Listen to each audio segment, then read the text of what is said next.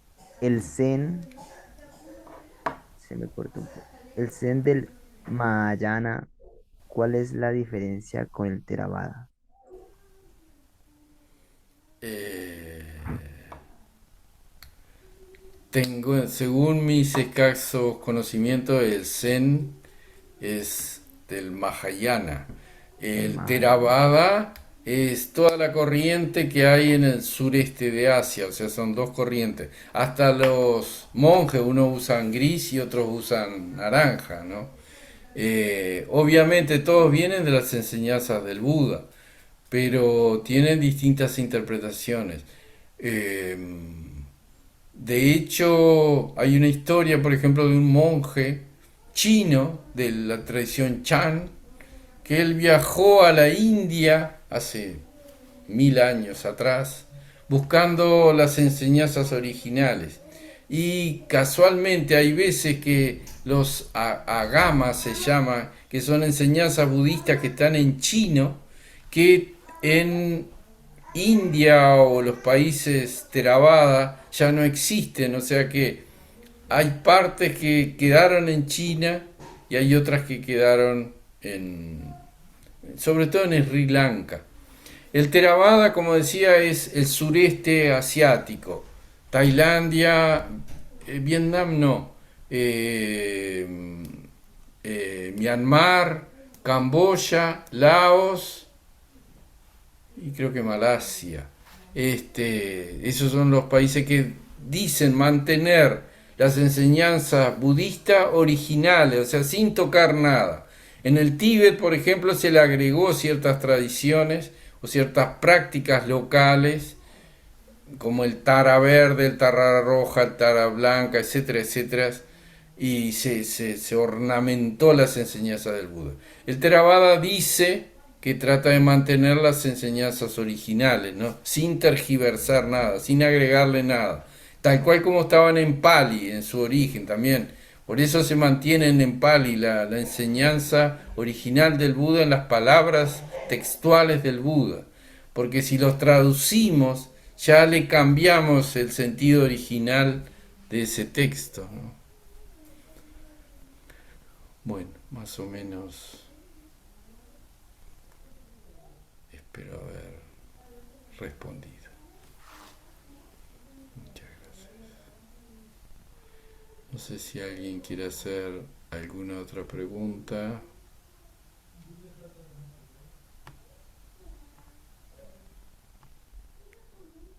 Ricardo, ¿me escuchas? ¿Sí? Ah, bueno. ¿Sabes cuál es la relación que tiene con el hinduismo? Ajá. Háblanos un Sí, poquito de eso. sí, cómo no. El, el budismo tiene mucha relación con el hinduismo, muchísima. De hecho, la mayoría de las enseñanzas del Buda no son originales del Buda, sino que ya estaban en el hinduismo. Todo el tema de la meditación viene de 4000 años atrás, o sea, muchísimos años atrás.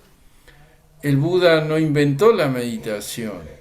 Lo que sí inventó o trajo el Buda de nuevo a este universo o reflotó fue la parte de la iluminación, cómo llegar a liberarnos del sufrimiento, ¿no?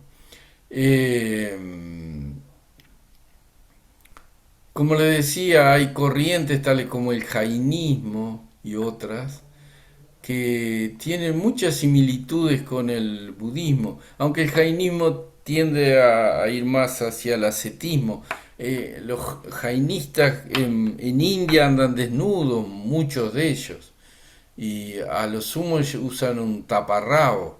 Y como les decía, el profeta de ellos, por decir algo, tuvo una vida muy similar a la del Buda y las enseñanzas también son muy parecidas.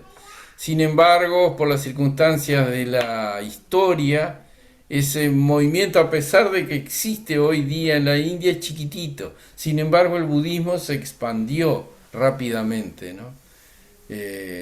Parte, creo yo, debido a Soka, ese rey que trabajó muchísimo él se convirtió al budismo y luego se dedicó a su vida a la difusión del budismo. Este, pero sí, de nuevo, tiene mucha relación con el budismo. Inclusive, si tú lees el Bhagavad Gita, este, vas a encontrar que muchas de las enseñanzas del Buda ya estaban en el Bhagavad Gita, que es un texto de la India muy antiguo, ¿no? Inclusive una batalla que hay entre Krishna y un primo de él, en el cual él dice: yo no quiero ir a pelear con mi primo ni matarnos y todo lo demás, y le dicen: no, tú tienes que ir a pelear, ¿no? Pues le dicen: va a haber matanza, muerte y todo lo demás, y le dicen: no, pero tu responsabilidad es ir y hacer esto que tienes que hacer. Este, pero de nuevo sí, está muy influida, querida Adi, de toda la parte del hinduismo anterior, o sea, se nutrió en muchas enseñanzas que ya existían en la India para formar el budismo. Bueno, y ya una última, y es que hay quienes hablan de que no se puede decir que hay un budismo, sino que hay muchos budismos. Al fin y al cabo es la cuarta religión o digamos modelo espiritual y filosófico, y hay muchas visiones, interpretaciones, no habría una correcta o incorrecta, sino simplemente distintas, pues a propósito de como de como de esas diferencias entre budismo mahayana, maharayana, y además dentro de eso hay también otras muchas escuelas. Todo eso es muy cierto. Yo iba a poner un cuadrito de todas las corrientes que existen de esas tres originales y cómo se subdividen, y a su vez es un diagrama enorme, este, pero es una gran verdad.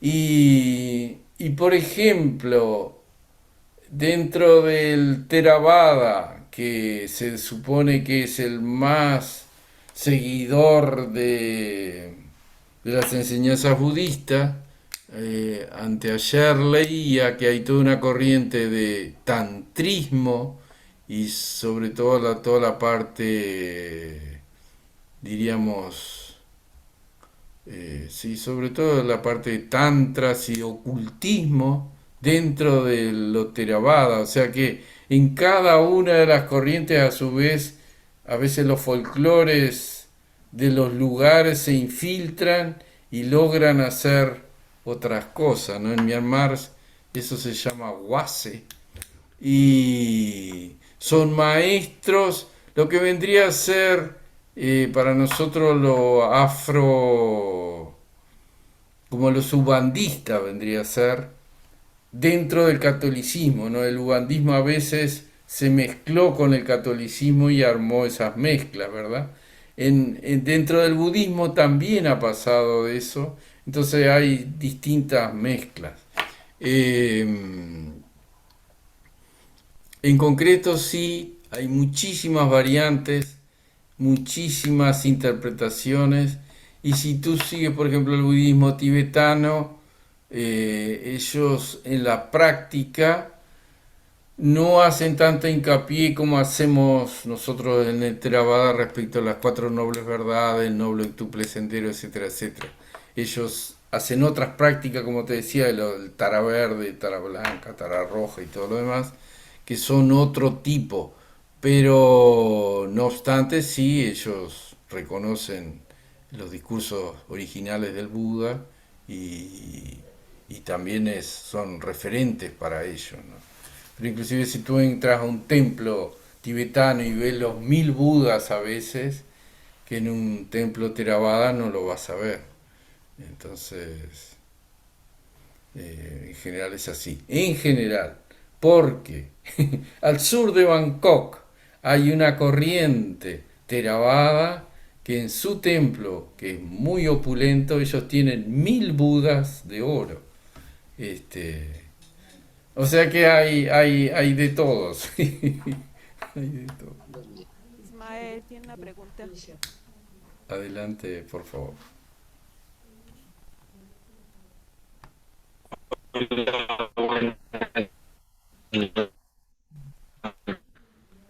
Se oye medio mal.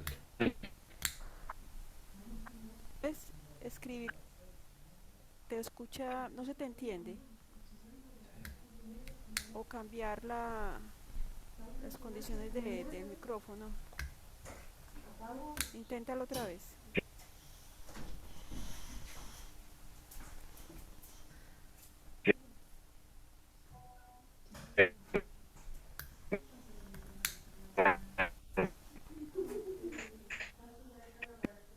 Se te escucha. No, no se escucha, Ismael. Es la señal. Sí. Revisa tu señal de Wi-Fi.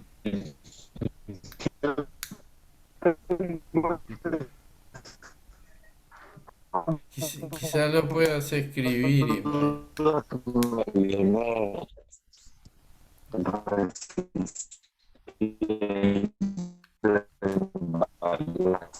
Ismael, no, definitivamente no te entendemos lo que estás preguntando. ¿Podrías escribirlo?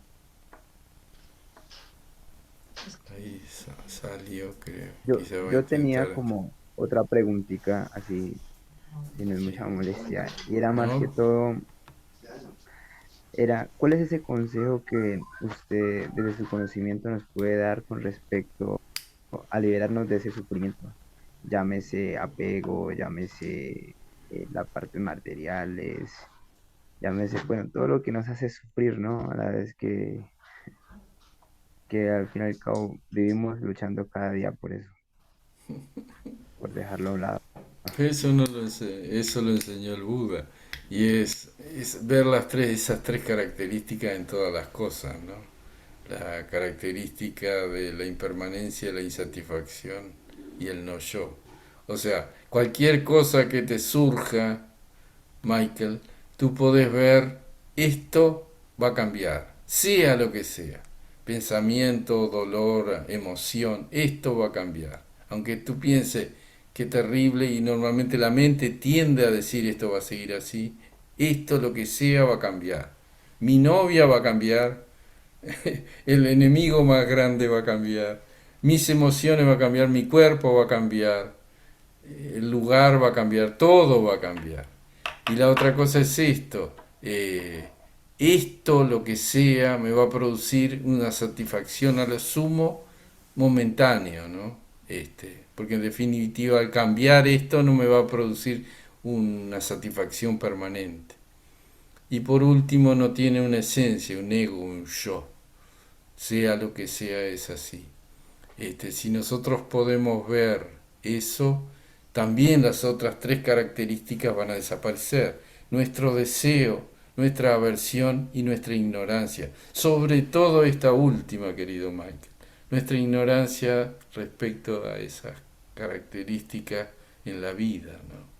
Y eso también, querido Michael, nos ayuda y nos incentiva a decir cada vez que yo me encuentro con una persona, quizá esta sea la última vez que yo la vea.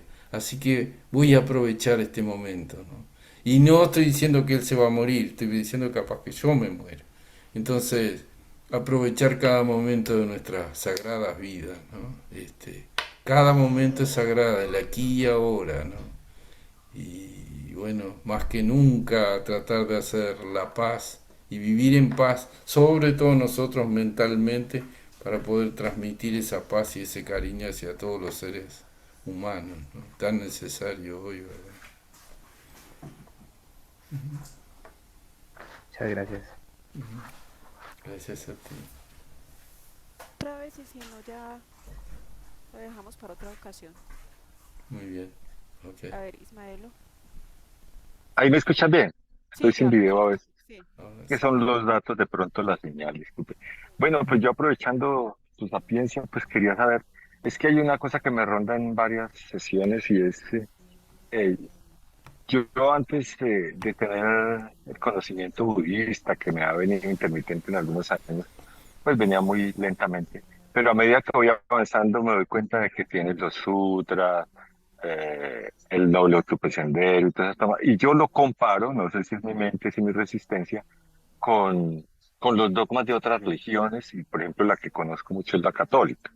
Entonces, mi pregunta es, ¿hay alguna forma de seguir el camino dentro de todas esas variantes que tú planteabas ahorita con la pregunta que te hacían de vivir como un poquito más desarraigado de los dogmas sin abandonar totalmente las creencias y la filosofía del Theravada? Me encanta tu pregunta. Y es, el dogma es algo cuadrado, duro y rígido. Duro, rígido, dogma, ¡pum! Y lo que nosotros promulgamos es totalmente lo contrario. Lo dijimos en la meditación, la libertad, el fluir, dejarnos ir, soltar, todas esas palabras, ¿no? El espacio, la libertad. Entonces, los suttas no son dogmas en general, uno lo puede tomar como sí. Y de hecho, el Buda nunca quiso que existiera el budismo, Cristo nunca quiso que existiera el cristianismo. Eso fue gente que después armó los templos y todo eso y las prácticas que se hacen, que no nada de eso van a ver que esos maestros, ni Mahoma, ni nadie, dijo que había que hacerlo, sino que la gente por necesidad de seguridad a veces sigue eso, ¿no? Este, la propuesta del Buda en concreto fue practicar. Y te soy sincero, querido Ismael, y yo sé que tú sos muy buen practicante, yo no leo mucho sutta, no leo, considero que lo básico está en la práctica. Sin duda es la formación, la base, y para mucha gente es muy importante, pero también te puedo decir ejemplos de Michi Kau, una señora que vivió hasta los años 80 90, que ella era una campesina que no sabía leer, analfabeta, no leía ningún texto y ella se iluminó solo con la práctica de la meditación y de la respiración. Entonces, lo más importante, y estoy totalmente de acuerdo contigo, Ismael, de que los dogmas son algo cuadrado, duro, rígido, que no te da ni libertad y al revés te genera más sufrimiento porque tú tratas de defender algo cuadrado, duro. Y esto al revés, trata de ser limpio, frágil, libre, fluir, aflojar, soltar, como decía el Buda, ¿no? Soltar, tratar de soltar y aflojar y permanecer en esa paz y silencio que en definitiva es lo que se encuentra, ¿no?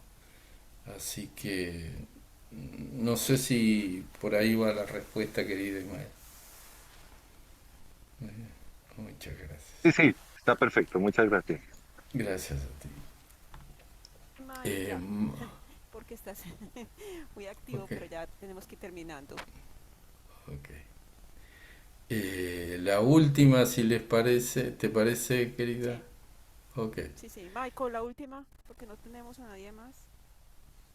Listo, listo, vale, gracias. Eh, Se me vienen bastantes preguntas, pero voy a priorizar como la más importante y es, ¿cuándo uno identifica que encuentra la iluminación o va por el camino correcto? Bien. Eh, la iluminación, como decíamos al principio, no es de este mundo. O sea, cuando uno accede a eso, yo no, no estoy ni cerca de la iluminación, pero según lo que han accedido, es de otro mundo. O sea, las vibraciones mentales y todo lo demás pasa a otro universo, con lo cual este universo ya queda atrás. Eh, ¿Cómo uno sabe que va bien? Yo diría, querido Michael, con la paz y la tranquilidad y ecuanimidad que tú puedas encontrar en tu vida. Cada vez que tú veas de que cualquier situación que se te va enfrentando o apareciendo, tú te mantienes con cierta ecuanimidad, eh, eso es un buen indicio que tu práctica está bien. La otra historia, querido, es que vamos a tener deslices, o sea, no es una recta eh, potencial, sino que tenemos altos y bajos, pero también podemos aceptar esos altos y bajos, ¿no? Pero de nuevo, básicamente diría de que además la vida te va a ir presentando cada vez pruebas más difíciles, pero tratar de mantener esa ecuanimidad, no importa lo que pase afuera, que tú tengas esa ecuanimidad interior, ¿no? Esa ecuanimidad, que las cosas que vayan sucediendo afuera, tú te mantengas en esa ecuanimidad. Creo que por ahí más o menos va a ir el sendero. Muchas gracias. Listo. Ujú, gracias a ti. Bueno, muchas gracias. Entonces, Ricardo, ¿quieres ofrecer los méritos? Preferiría que lo hicieras tú, mi querida Diel. Bueno, entonces, bueno, muchas gracias, Ricardo, por tu esfuerzo, por esa sencillez y profundidad de charla y también por por esos 30 minutos, esos 15 minutos de meditación que fueron, digamos, como la base práctica de lo que vino posteriormente. Entonces ofrecemos los méritos de esta charla, de esta práctica, a todos los seres, para el beneficio de todas las personas que estamos aquí, pero también para el beneficio de todos los seres que nos rodean y de aquellos que se pueden beneficiar y que pueden sentir los efectos de este camino. Y también para los que estando en la oscuridad puedan ver en nosotros y en la práctica algún destello, alguna lucecita que les ayude a encontrarse a ellos mismos y que nos ayude a todos a vivir en armonía con la naturaleza y con el cosmos todo. Bueno, muchas gracias a Muchas todos gracias a ustedes. y a Muy todas. buenas noches. Buenas noches. Muchas gracias. Gracias. Excelente, gracias. Excelente. Gracias. Gracias. Que tengan Gracias. buen descanso. Que tengan buen descanso. Gracias Gracias. a todos. Muchas gracias.